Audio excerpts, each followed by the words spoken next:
In this section, we'll be looking at transfer function. We look into what do you mean by transfer function and what are the conditions that need to be satisfied to take a transfer function and to which systems transfer functions can be applied.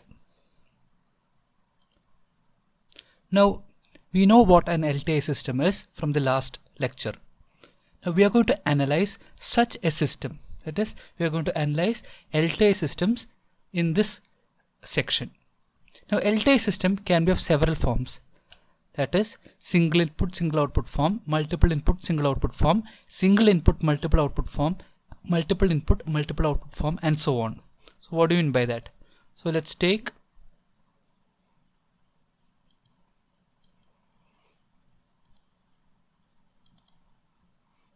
so if you have an LTI system, let's take an LTI system. If you have an LTI system and if you input a single value and it produces a single output, this is known as single input, single output system.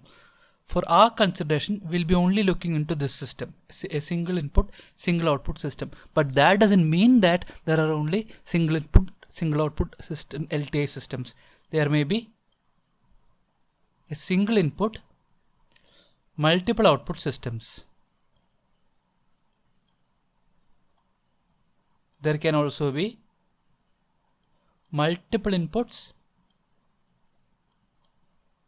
a single output system, and finally multiple input, multiple output systems. So these all come under LTI systems.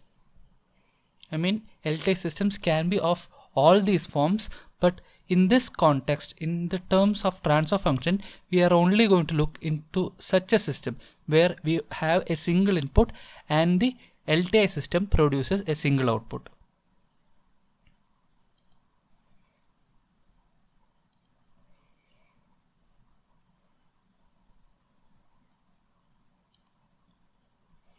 Now we said that we are going to analyze such a system. So what we are going to do is we are going to analyze a single input, single output system. But what do you mean by analyzing?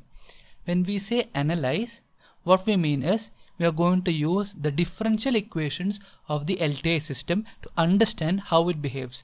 We have already mentioned that every system is governed by a set of differential equations. So when we say we are analyzing a system, what we are going to do is we are going to look at the various set of differential equations that govern them and try to comprehend what those means and understand what will it produce when we give a particular input. But there are several ways of analyzing the same differential equations. Okay. Now for the ease of analysis, I mean to make the analysis much more easier, these differential equations can be reshaped into different forms. Our ultimate aim is to understand what that system works, so it is not necessary that we have to use the equations the way that we got. We can reshape it, combine it in different ways so that we can analyze it much more easily and much more comfortably. Now, one such model for a single input, single output system is the transfer function. So transfer function basically means one of the ways in which we are analyzing a single input, single output LTI system. Now, how to find the transfer function of a system? That is the next question. Now, we start off with an LTI system which has no initial conditions, or in other words, the initial conditions are set to 0. Now, if you take a physical system, a mechanical system or an electrical system, now what do you mean by initial conditions are 0?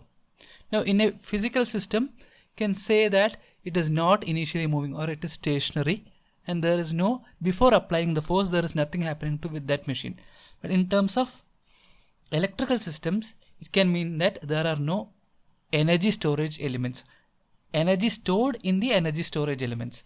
Now in general, it means prior to applying any input, the system doesn't store energy in any of its elements.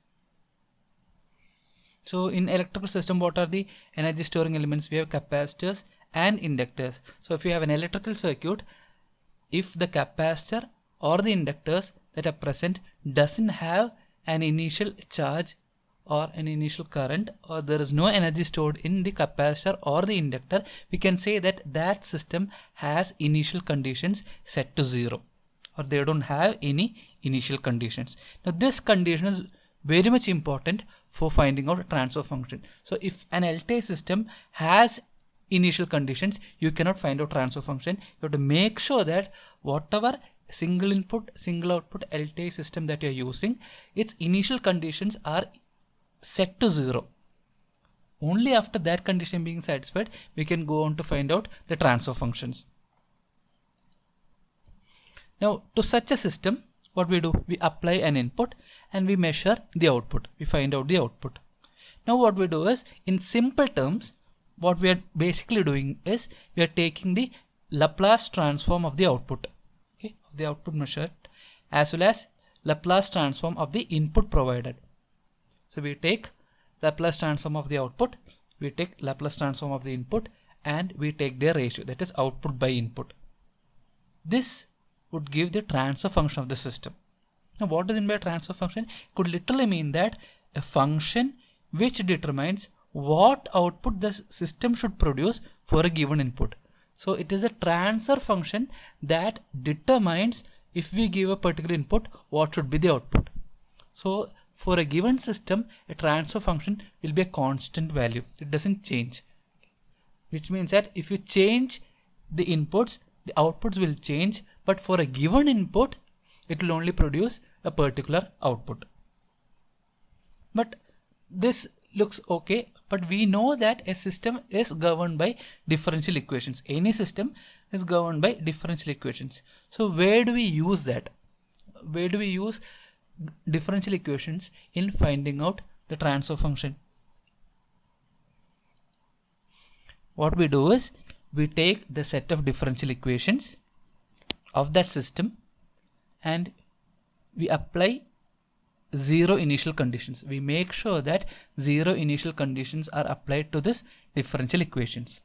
Then we take Laplace transform of this differential equations. So we take the differential equations, set the initial conditions to 0, then what we do is we take Laplace transform of the differential equation. Why do we take Laplace transform? That is because once you apply the Laplace transform, every differential equation becomes an algebraic equation, which is much more easier to calculate, much more easier to solve when compared to a differential equations.